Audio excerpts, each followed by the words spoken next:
Hello, and welcome back to Umineko.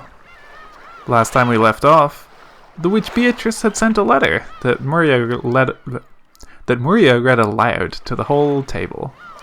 She read it very well, but I think everyone's a little bit more focused on other things.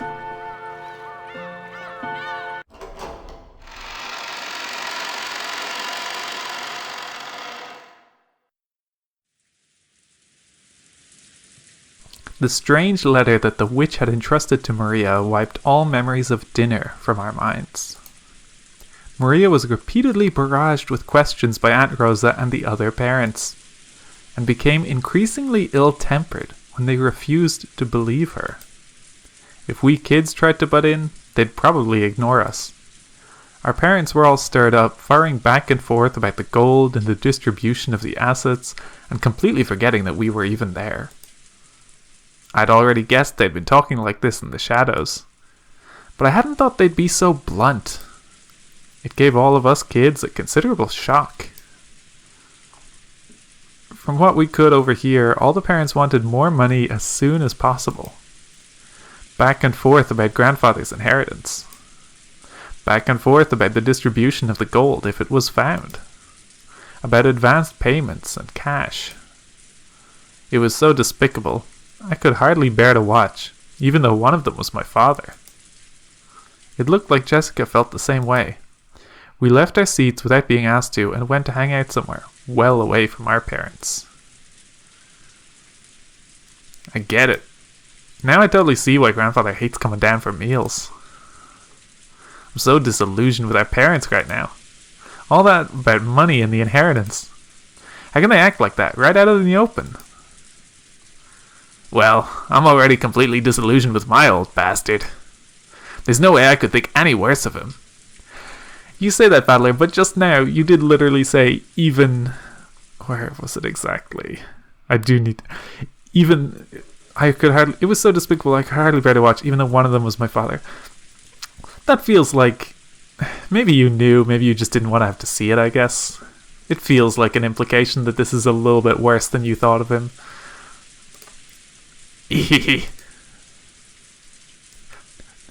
That's exactly the same for me. Still, that freaking shocked me. Shocked me to the core. Yeah, I definitely don't believe you thought they were this bad, Jessica. Jessica looked down at the floor, irritated. She was always talking about how bad her parents were, but maybe she hadn't really felt that way deep inside. Yeah, I think Jessica's more like... just annoyed with how her parents have expectations for her, but kind of just still thought of them as her parents and cared about them. Battler did literally want to leave his home because of his dad's actions. The depths of Jessica's shock made that clear. You're all minors being supported by your parents, so you might not understand. But getting money is neither simple nor a pretty thing. I won't try to force you to understand right now, since you're still kids. But even so, I want you to realize that your parents are just doing their best, in their own way. It's funny that George, you're suddenly not one of the kids. You are literally an adult who works, so like that's fair, but it is funny that only now you're starting to make that distinction. Oh, great. George Aniki's gotten all mature. George Nissan, I know you're working hard as a full-fledged member of society. Does that mean you're turned into a shameless, greedy vulture like our parents whenever you start talking about money and assets? If it were only for my own benefit, then no, I wouldn't want to do that. However, when your family and your employees, your subordinates and their families are all counting on you, there are some times when you must fight. I hate that kind of fight. That back and forth about grandfather's inheritance just makes me want to puke. Jessica pretended to spit violently. That harsh reaction made the depths of her pain very clear. Let's stop talking about this. All this about grandfather's hidden gold, property, and inheritance is our parents' problem, not ours. I agree. At the very least, I think children have a duty to be considerate and stay out of their parents' way when they're talking together. Sounds pretty boring. Everyone knows the phrase, adults are filthy. Is that a... I don't know about everyone. I don't know if that's a phrase everyone... I didn't. But we had now seen that for ourselves, and that really did give us a considerable shock. George Anarchy was now pretty much an adult, and I'd already been disillusioned with my dad, so the shock wasn't that big for us. But Jessica seemed to be taking it very hard. Apparently, she'd received a bigger blow than I'd thought. She always talks badly about her parents, but it looks like she hadn't changed at all on the inside. Even now, she's still a pure-hearted, delicate person who can't doubt others. I'm sure she respected her parents as much as anyone else does. And then her parents started raging about, going, money, money, inheritance, inheritance, my money. Right in front of all the other parents and the children. It's no surprise she received such a shock from hearing that. Jessica-chan, please don't start hating your mother and father. I won't ask you to understand them, but at least don't hate them. I get it, just leave me alone for a bit. 6 years ago, I would have kept taunting Jessica even after she got all dejected. But I guess I really have grown over the last 6 years. I realized it'd be better to leave Jessica alone right now. That's a low barrier for growth, Battler, but you're also not wrong. Jessica suddenly looked away sulkily and left the parlor. She probably wanted to be alone for a while. I could do nothing but wordlessly watch her back as she left. Come to think of it, I wonder where Maria-chan went. She's probably pouting in front of the portrait. Maria truly looked up to witches, and she'd expected that coming in direct contact with Beatrice and receiving the letter as proof would surprise everyone and make them happy. However, the adults had doubted its authenticity, thoroughly bombarding Maria with questions and refusing to accept her story. Even for me, it wasn't hard to imagine how much that must have hurt Maria. We couldn't speak to Maria or Jessica. In the end, George Anarchy and I just abandoned ourselves to the sound of the falling rain in the dark night.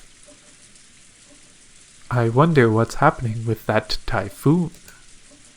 Maybe there's something about it on the news. George Anarchy started walking over to the corner of the parlor where the television was.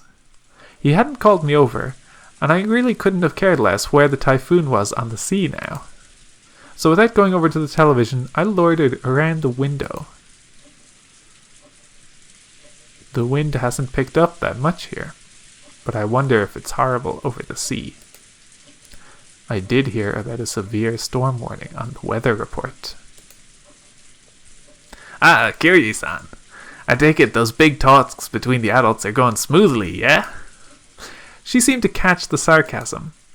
Kiryu-san shrugged. I wonder if that stomachache of a discussion will continue all night. It's not going to be fun. Well then, please enjoy playing vultures to grandfather's property as much as you'd like. I feel sick. I'll agree with you on that. If I could just slip away like you, I'd do it. Unfortunately, I can't. Even if I'm not allowed to speak. We spouses have it pretty rough too. Kiryu-san took a deep breath, smiling bitterly. That's right. They probably wouldn't let Kiryu-san speak since she only married into the family. Still, as Dad's partner, she's had no choice but to stay by his side and support him. She's probably had to bear the full brunt of this mental pressure much more than me. I wasn't going to apologize, but realizing that I'd spoken too harshly, I cut the sarcasm for the time being. So how's it look? Are they still stuck on the topic of the mysterious witch, Beatrice? More or less. Those 4 siblings are always piling up secret agreements when they come together to discuss the division of grandfather's inheritance. They're saying that some unknown 5th person has appeared and is trying to make things even more complicated. And there's no way that'll make for a peaceful conversation. Just when you think they're snarling at each other, they'll set up a common front. Natsuhi-Nisan's not the only one getting headaches. On the one hand, they'll want a larger portion than the other siblings, so they're all rivals. But on the other hand, they don't want 1 yen to be snatched up by anyone other than the siblings, so they're also all allies. I hadn't been told the details, but the siblings were apparently discussing how to protect their shares under various situations. Setting up ceasefire agreements and rules to prevent anyone from getting an unfair advantage, even preparing to resort to legal action, if absolutely necessary. That they would go this far to preserve their shares was so beyond disgusting that you just had to acknowledge their resilience. So basically, Beatrice is like an assassin sent by grandfather. He probably wanted to scare the hell out of his children for talking about the inheritance with Adam. Who is this Beatrice, I wonder? If everything she claims is true, then she's a mystery figure that no one knew about until today. And she also knows about grandfather's hidden gold. On top of that, she was even entrusted with the head's ring. She must truly have been trusted by him. Well, obviously I don't think she's a witch riding around on a broom. But there's no doubt she's a mysterious person who's earned the right to be called a witch. If only Maria-chan would go into more detail about that. Everyone's been smothering her, even though she's just a little girl. They really scared her, and some things they might have asked now can't be asked. I wonder if those people have ever even read The North Wind and the Sun.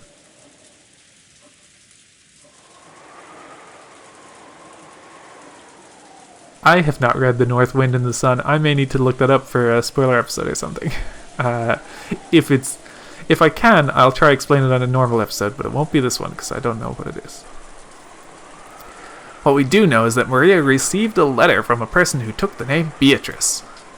She sure is shy for a mystery person, entrusting Maria with a letter and hiding away even now, when she could have just appeared and talked to us directly. Ha ha ha ha ha. Hey, Battler-kun. Do you really think a person called Beatrice actually exists? Who knows? Doesn't it really seem like a false name?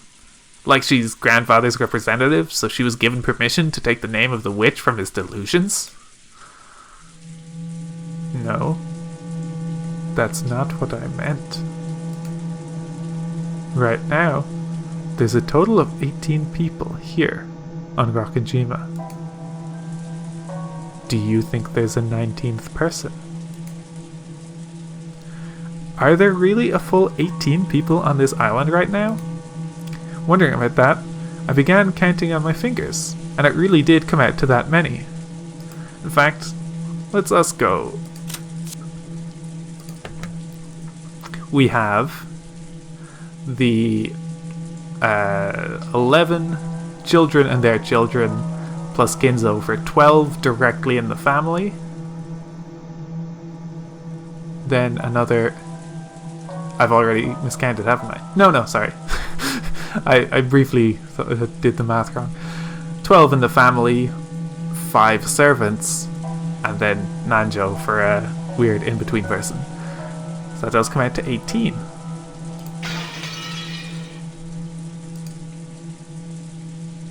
Do I think that a 19th person really exists? What exactly do you mean? Just what I said. The person who lent Maria that umbrella supposedly wasn't one of us 18. So, isn't it natural to assume that a 19th person exists? And that this person lent Maria the umbrella? Well, yeah, it sure looks that way. Then where exactly is this person now? At the very least, she must have been on the island when it started raining. And ever since that time, the weather has grown progressively worse, so taking a boat out would be pretty much impossible. In that case, that person must still be on this island, hiding from the rain somewhere. And without any of us spotting her. True, we've all been randomly prowling around all over the mansion and the guest house, but no one has bumped into a 19th person. But this island is huge. There might be other places to take shelter from the rain, other than the mansion and the guest house. At about this time, I began to realize what direction Kirie-san's suspicions were taking us in. Kirie-san was denying that a 19th person existed. Beatrice was one of us 18. In other words, she thought someone we knew well, was tricking us. If Beatrice is who she claims, she would surely be the most honored of guests. The most honored of confidants, trusted by Grandfather. There's no way Grandfather wouldn't give that kind of person a warm reception. She would surely have been ushered into the mansion. However, we haven't seen anyone like that. Wait a sec, isn't this line of reasoning a bit too hasty? Sure, no one spotted this person, but that doesn't mean you can deny the possibility that a 19th person exists, right? Maybe, for some reason, they landed on the island stealthily and have been hiding ever since. It's what they call a devil's proof. It's easy to prove that something exists. If this Beatrice appears in front of us all and says hi, then it's settled. But it's impossible to prove that there's no 19th person. Yes. Badler-kun, your way of reasoning isn't bad. In our current situation, there isn't enough information to either accept or deny that a 19th person exists. But if you spin the chessboard around and think that way, we can deny the existence of a 19th person with near certainty. Spin the chessboard around was one of Kirie-san's favorite phrases. I've been influenced by those words and use them myself from time to time. When you get stuck trying to find a move in chess or shogi, then by spinning the board around and looking at everything from your opponent's standpoint, you can often see a strategy that'll give you the upper hand. It means turning things around and putting yourself in your opponent's shoes. You see? Let's say that a 19th person called Beatrice actually exists. That person must have managed, without being seen by anyone, to stealthily arrive on this island and remain hidden ever since. Maybe they had some reason, okay? In that case, why did they go to all of the trouble of appearing before Maria and handing her the letter? It really was a contradiction. If they had some reason for hiding themselves, then they should have stayed hidden the whole time. But even so, they had appeared openly in front of Maria. Then, wait, Maria said it herself. She said the witch made her a messenger. Maybe that's because Maria was the youngest and looked the most obedient. Why would they need a messenger? If they just wanted a letter delivered to the family conference, they could have mailed it. If they mailed it to each of the 4 siblings, no one would be able to ignore it. There was no need for this person to carry it themselves and secretly deliver it by hand. Yeah, that does sound pretty weird.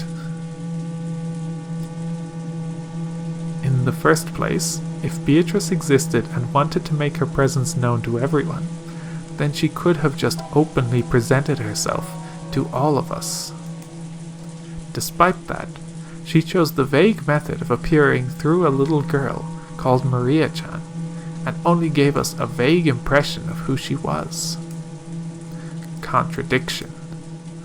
Let's go a little deeper, shall we? She appeared in front of Maria, trying to give us the impression that a 19th person existed. And yet, she still hasn't appeared before us and is hiding somewhere at this very moment. Think about those contradictions. You've got to keep these things in mind when you spin the chessboard around. In short, if a person wants to leave us with the impression that Beatrice exists as the 19th person, what might their goal be? If this person wanted to hide, then they wouldn't have made their presence known. And if they wanted to show themselves, they wouldn't have used the roundabout method of entrusting someone with a letter. Which means... It's simple. Beatrice is one of the 18 people. That's why they want to create the illusion that there are more than 18 people. The 19th person was revealed so spectacularly. If someone were to profit from this, it wouldn't be some 19th person in hiding. It'd be one of the original 18 people. Of course, this reasoning is full of holes. If you turn over even a few of its premises, it'll simply fall apart. And I'm almost completely certain it's correct. This is starting to feel pretty creepy. Someone lent Maria the umbrella and handed her the letter. Supposedly, none of the 18 did this. And yet, Beatrice was hidden among those 18. What was this person planning? Hiding their true form and pretending to be Beatrice? I suspected it might have been Maria-chan play acting, but the contents of the message were extremely complicated, and it's hard to imagine Maria-chan writing that herself. However, I can't deny the possibility that Maria-chan is working together with someone. Wait a sec. Maria's a 9-year-old kid, right? What could she possibly be planning, and with whom? And what about her straightforward, overly honest, obedient nature? Yes, I also understand what kind of person Maria-chan is. But that's exactly why I think it's possible. That girl's a dreamer, who can't help but look up to and blindly accept the existence of witches. So if a person appeared in front of her and claimed to be the witch Beatrice, Maria-chan would happily swallow it up, I think. So you're saying that if someone disguised themselves by wearing that fancy dress from the portrait, tricking Maria wouldn't be that hard? Of course, with that reasoning, all of us women would become the primary suspects. Anyway, who did Maria-chan encounter? Learning the details of that question would be the best key to solving this riddle. But this key has been firmly locked away inside Maria-chan's heart. Everyone denied the existence of the witch without listening to her, barraging her too much with questions about who Beatrice actually was. She probably won't open her heart to the adults now. In the dim hall, in front of the portrait of Beatrice, Maria was sobbing. Ew. No one believes I met Beatrice. Ew. Even though I showed them the letter Beatrice gave, they still don't believe.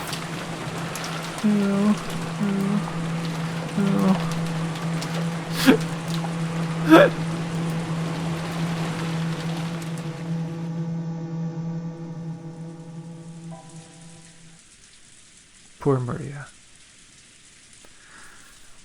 Anyway, Maria-chan's holding the key. The key to whether Beatrice is one of the 18 people or a 19th person. Maria's stubborn, right? When that girl gets angry, it's pretty hard to make her feel better. Battler-kun, I think a kid like you would be better at cheering her up than an adult like me.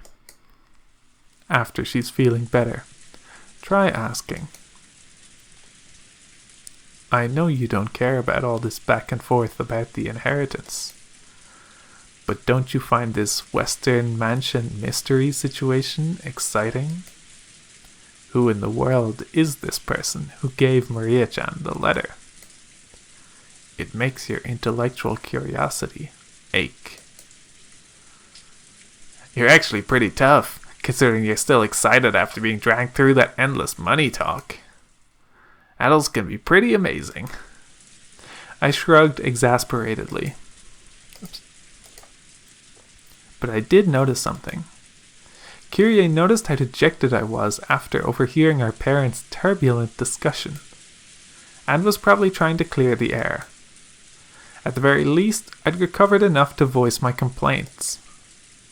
She wasn't my real mother, so I've never felt like calling her mom. But it did make me think, she's a real adult. Hey brats, so this is where you were. Kyrie, you really took your time fixing your makeup, didn't you? Think I'll make a habit of going out to touch up my makeup too. I'm sorry. A woman's makeup takes a long time. So, how has the discussion been without me? Hee I'm sure everything was all peaceful and harmonious. Kyrie-san poked the weak spot under my arm with her elbow. We decided to take a break to cool our heads a little. It looks like we'll be at it all night. Makes me want to cry. His way of talking hadn't changed, but he couldn't completely hide his fatigue. I couldn't say I was sympathetic, but he looked pitiful compared to his normal energetic self. Still, that rain's just awful. I really don't want to go back to the guest house. It looks like Natsuhi-san set things up so we could spend the night here in the mansion. What'll we do? We don't need to decide until you're done, right? If you run so low on energy that you can't return to our room, then we can take them up on their offer. You're right. We can think about it later. What about you, Battler? If I stayed, I'd just get in the way. I'll be nice and go back over there. I see. Will you go back so soon? I don't know. It'd be lonely to head back by myself. I'll gather all the kids and we'll head out. Okay. You go do that. Also, Battler, you won't be going to sleep that easily tonight, right? Yeah, I'll probably be up talking with the cousins. Sounds like we'll be up all night. Is there a problem with that? I see. If you're still awake when the adults' discussion is over, I want to have a little talk as a family. What? That doesn't sound like you. Apparently, Kyrie-san was thinking the same thing. What are you talking about? She asked him in a small voice. It looked like Kyrie-san didn't have a clue what that meant either. I also want to talk to you about it, Kyrie. I'll tell you later, so don't ask now. Please.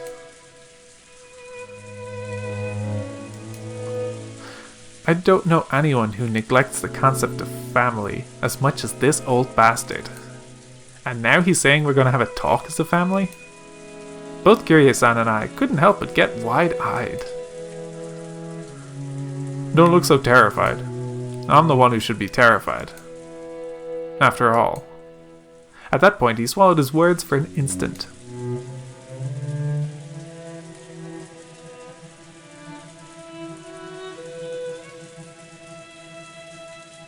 Even though putting on airs of importance wasn't much like my dad. You're freaking me out, Dad. Everyone in our family's gathered here now, right? Don't make a big deal out of it and spit it out.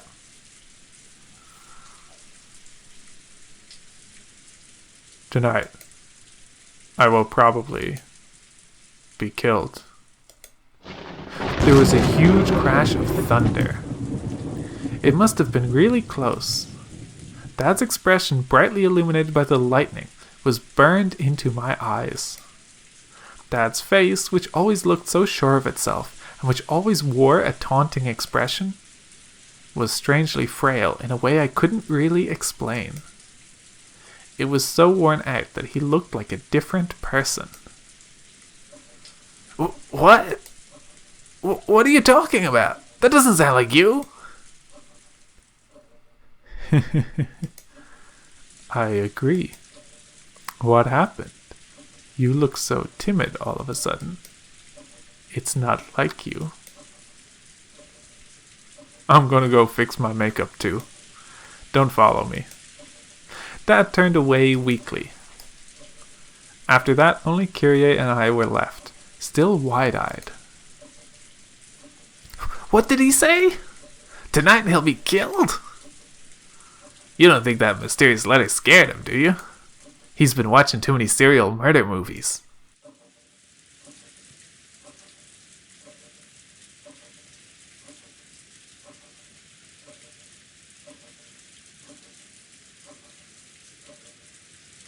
Kyrie-san didn't answer my light-hearted words and continued to stare at my dad's disappearing back. Battler-kun, when you told Rudolph-san to spill the beans right away, he left without telling us anything. Even though he said he had something to say to both of us, he didn't answer you. Why? Spin the chessboard around. What do you see? Well, when he said he wanted to talk but then couldn't, that's a contradiction. What? Can you see something by looking from Dad's perspective? Yes, I can see something. He wants to talk about something. However, he doesn't have the courage to bring it up. So he actually means, chase after me, talk to me, and ask me about it yourself. By saying, don't follow me, he actually means the opposite. He actually means, follow me and force me to answer. Seriously, what a spoiled brat. What? Can you really call that reasoning? That's ridiculous. Can great private and police detectives deduce the emotions and feelings between men and women? They can't, right? Figuring out the feelings of the opposite sex is an even more advanced art than exposing their tricks in difficult crime cases. If you ask me, romance novels have much deeper mysteries than masterpiece mystery novels. I see. Is that how it is? I'll stand alongside that spoiled brat. He normally loves to bluff, but tonight he's completely tired out from that heated discussion. He probably wants someone to lean on at the moment. And responding to that need is the role of his partner. Ha! Sounds passionate. Then I'll leave that old bastard in your hands. Yes, leave it to me.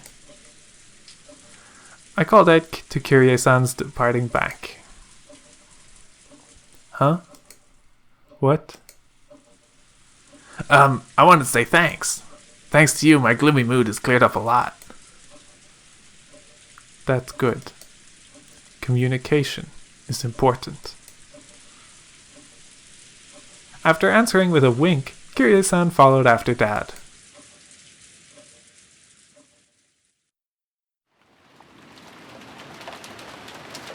Natsuhi could be found in a dimly lit hallway. Now and then the thunder would crash, but this had no effect on Natsuhi's expression. She looked completely worn out. The discussion that had just taken place between their relatives in the dining hall was repeating itself inside Natsuhi's mind.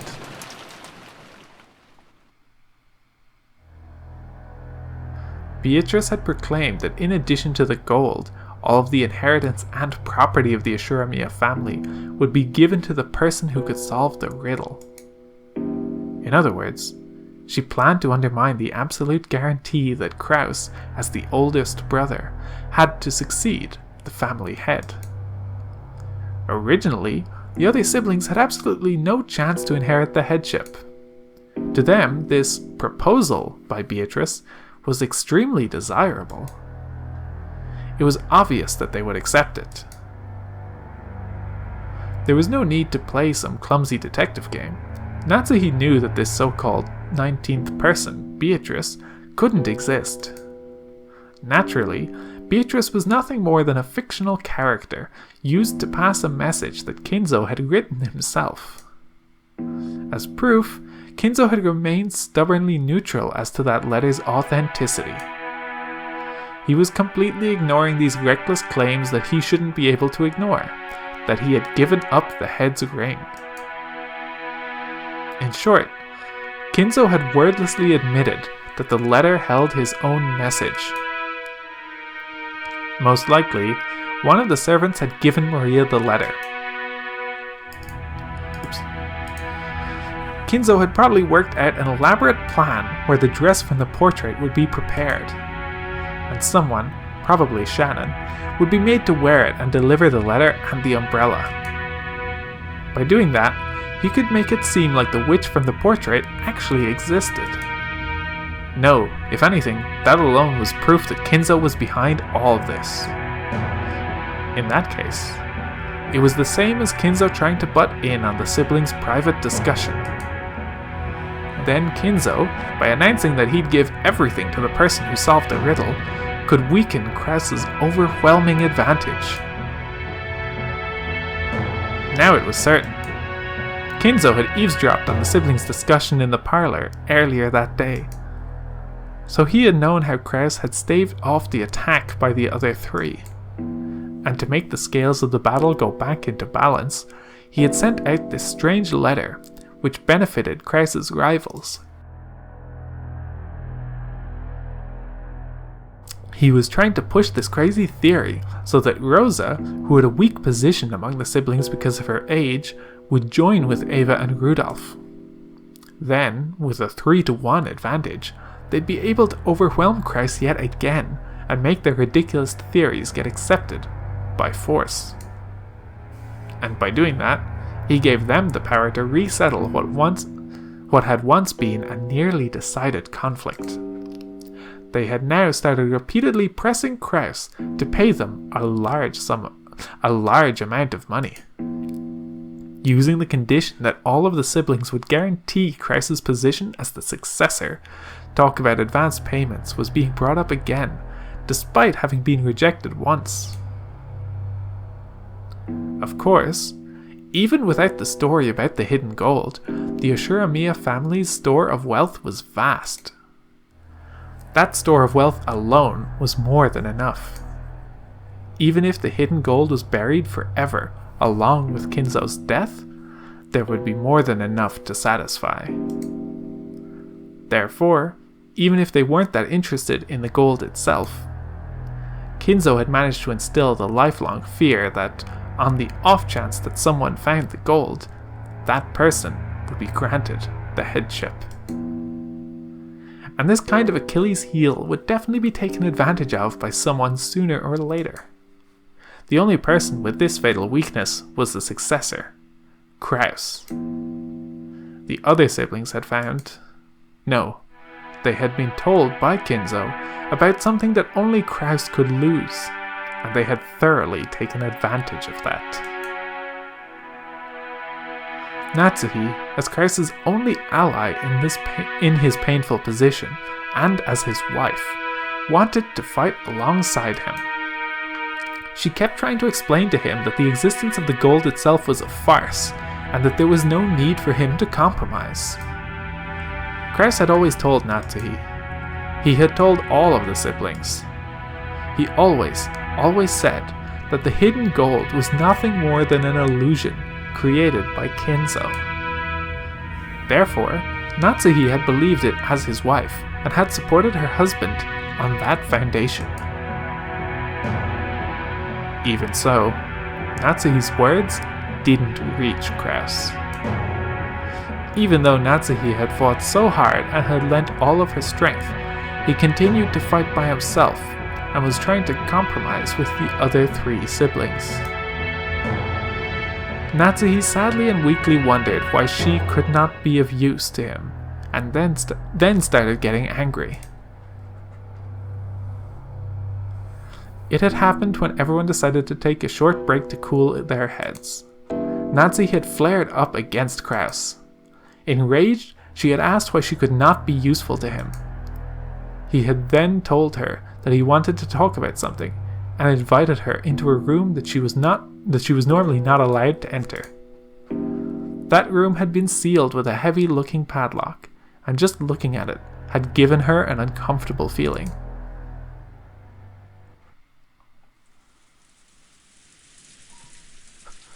There's no need for you to worry about anything said by those 3, or even this suspicious person who calls herself Beatrice. After all, the gold is just a ruse created by Father. There's no way something like that could be found. Your position as the successor is a solid fact. What are you afraid of?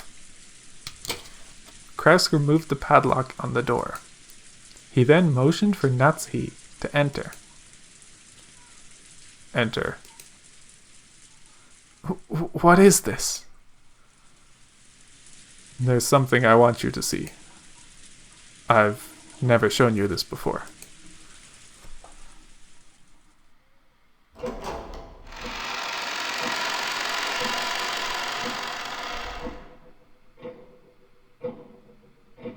Natsuhi timidly opened the door with a dubious expression on her face. It was pitch black. She searched for a switch to turn on the lights, but since this was her first time in the room, she didn't know where it was.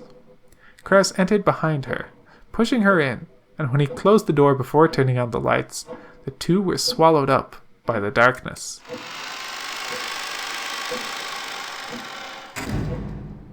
Only the sound of Krauss locking the door rang out through the dark. What are you doing? The lights! I am turning them on now.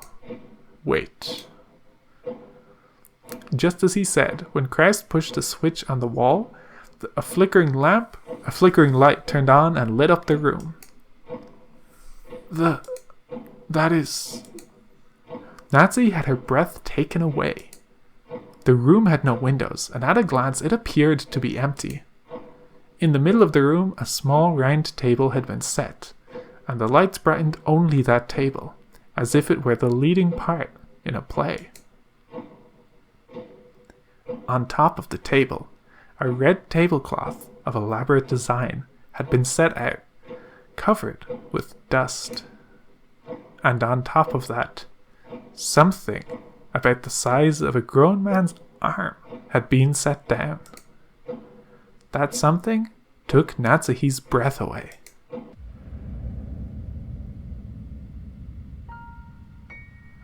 It's a gold ingot of incredible purity. Without this, no one would have believed in the legend of the gold.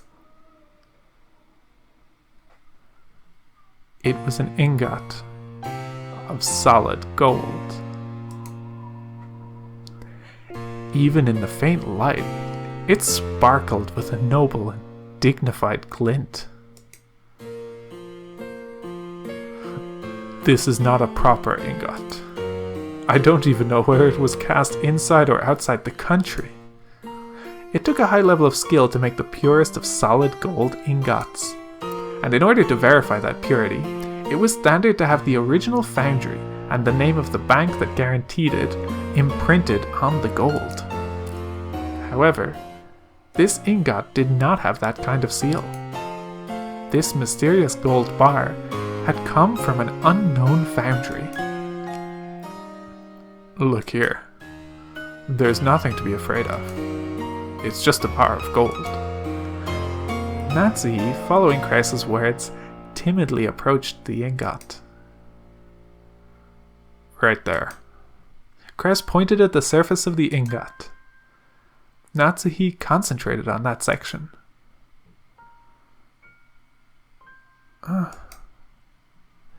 Right there was the thin imprint of the one-winged eagle crest. Natsuhi's breath was taken away once again. That's right. This is the legendary ingot that Father said he received from the witch, that the president of Maruso witnessed, and was allowed to select at random to take back with him. That gained the trust of the fixers in the business world. I had to use all possible means to find it. I found it before the other siblings could. How could... then... the legend of Father's gold is... It actually exists. The gold that Ashuramiya Ginzo received from Beatrice actually exists. Impossible. So, it really does exist. Natsuhi was shocked. Krauss had always said that Kinzo's gold was just a fabrication, so she had believed it as his wife. However, the reality was different. Since he held definite proof, he had been more certain than any of the other siblings that the legend of the gold was true. Because of this, Krauss was deeply frightened at the possibility that someone other than himself would find the gold that he'd failed to find, costing him everything. But to Natsuhi, this truth was more than enough to split open her heart. She had thought that, as Krauss's wife, she should be his closest confidant, which is why she had selflessly supported him. And yet, he had hid this fact from her until today. Why? Have I been so undeserving of your trust? That has never been my intention. There was simply no need to tell you. Is that all a wife means to you? Oh, let me do that again. I did it a little bit too waifishly, I guess. Is that all a wife means to you? Calm down. Becoming passionate easily is one of your bad habits. You're the one who's making me like that, aren't you? I've been supporting you as a wife ever since I married into this family.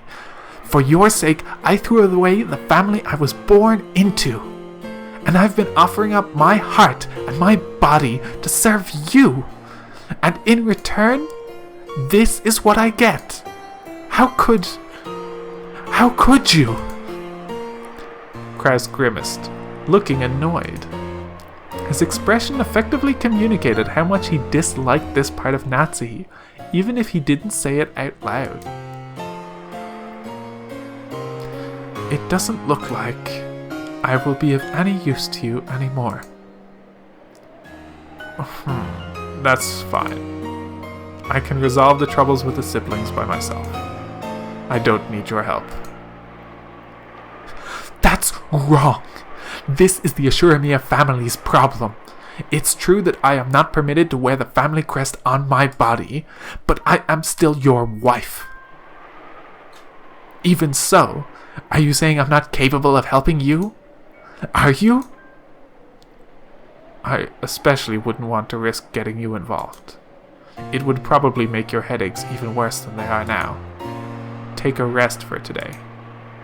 The siblings will deal with the siblings' problems. It has nothing to do with you.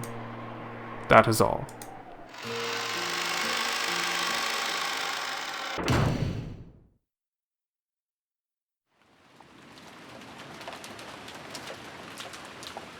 I didn't think that happened this soon. So that was, yeah. I didn't realize it literally happened so soon after everyone's debating the gold and going, yeah, well, I mean, it's obviously ridiculous, but like, I don't know, what could it mean? Also, fuck Krauss. A dull headache tormented Natsuhi. No matter what medicine she took, no matter what scents she burned, it wouldn't heal. In fact, simply wandering alone through the dark corridors and listening to the sound of the rain seemed to be a better cure. I may be Natsuhi, but I was never Shuramiya Natsuhi. I have been despised and treated as a borrowed womb, and insulted when I couldn't even fill that role. Even so, I have tried to properly perform my duties as a wife. But now, even my husband has rejected me. I've done my best raising my daughter, as if it were the last job left to me. However, I've had no release for my anger and sadness, and they've caused me to subconsciously strain that relationship too. Because I've been excessively strict in Jessica's education, she dislikes me thoroughly. She despises me for having no interest in anything but grades. There is no longer anything I can do for the Ashuramiya family. No. That's no good. Despite it all, I must help my husband and beat back the schemes of the other greedy siblings. The family head won't be around much longer. Eventually, Krauss will succeed the head, and the next successor will be Jessica. Strictly speaking, the man who enters the family by marrying Jessica will become the next head, but it all comes to the same thing. I have to make Jessica an excellent successor, whom everyone will accept as worthy to take over the Ashuramiya family. In the days to come, that greedy Ashuramiya Eva will probably be plotting to find some fault with the main family. And if all goes as she plans, Jessica will be dragged down from the succession, with George set up in her place. It is regrettable, but George is a man, and even more has matured as a person. Compared to Jessica, who is right in the middle of her rebellious period, and whose grades are slightly below average, it can be seen at a glance who is more fit to succeed the head. So in order to secure Jessica's position, I need to turn her into an excellent person. After doing that, I want to find her an excellent husband, worthy of the excellent person she will have become. A wonderful man who will truly accept Jessica and stay with her through all of life's joys and sorrows. Was Natsuhi trying to entrust her daughter with fulfilling some desire of her own? Natsuhi thought back to the days when she'd had no choice but to marry into the Ashuramiya family because of that unavoidable fate. She had tried to block that from her memory. She had consciously forgotten it and had actively attended to the life she'd been given as Ashuramiya Natsuhi. And in so doing, she had built up a new life. But just now, it felt like all of that had been casually rejected. How should I think as I live my life? I do not know. Natsuhi helplessly rested her head against the glass of the window. The glass, which was cool thanks to the raindrops beating against it, felt somehow refreshing. Even though it should have been emotionless, right then it seemed to be the only thing that could understand Natsuhi. At that point, even if someone had appeared, Natsuhi didn't intend to pay any attention to them. But she did pay attention. Because it was her beloved daughter.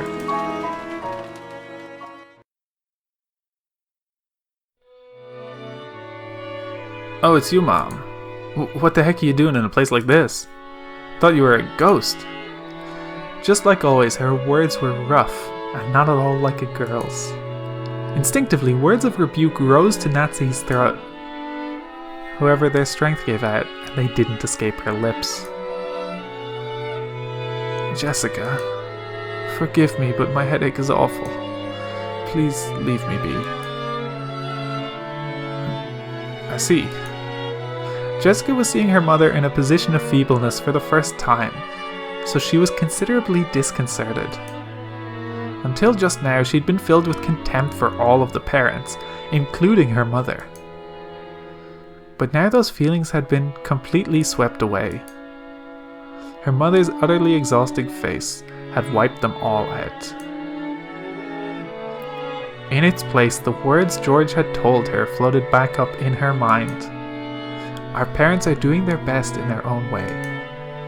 And because their families are counting on them, they can't afford to keep everything pleasant and have a heavy responsibility to fight.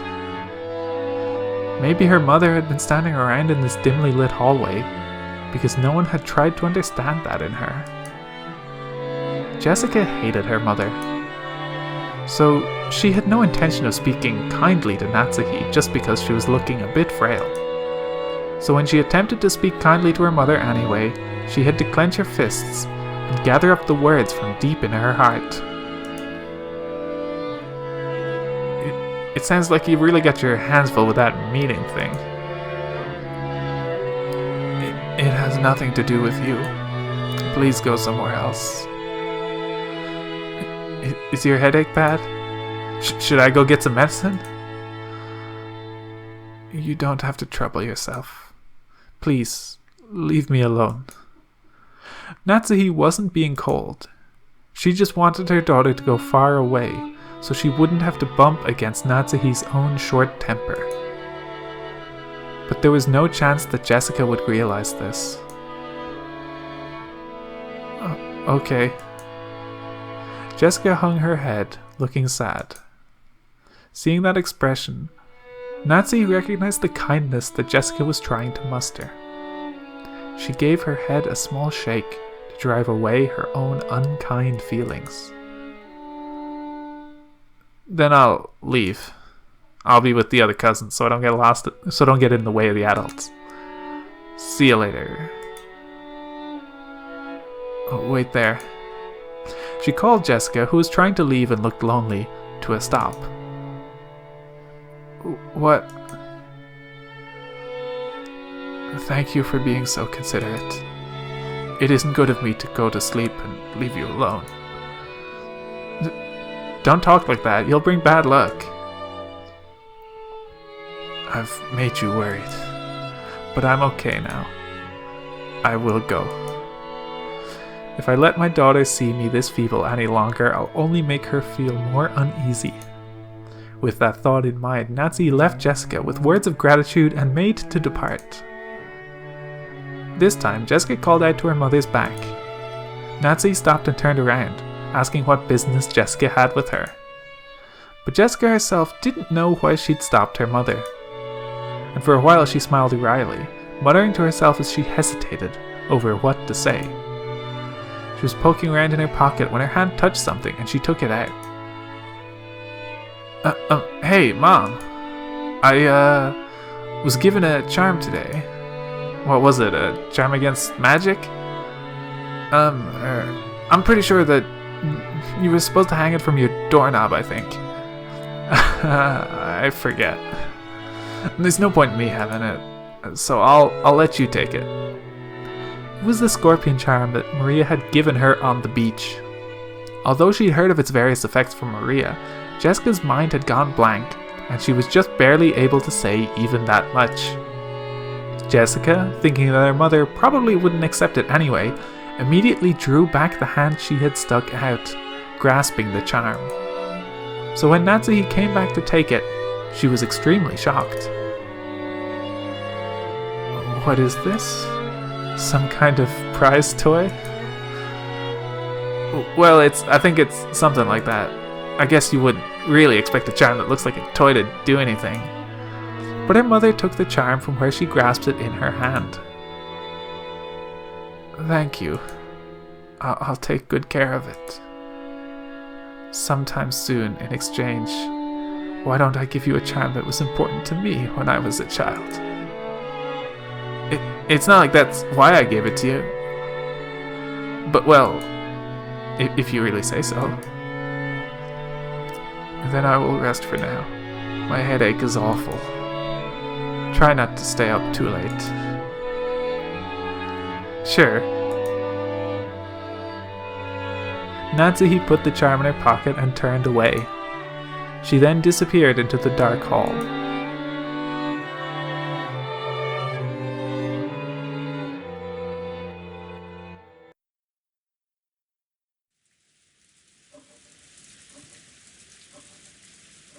And that's going to do it for this episode. We're in a kind of funny period where I don't remember a lot of the specifics of what's happening. Like, for instance, me not knowing that the gold was going to be revealed this soon.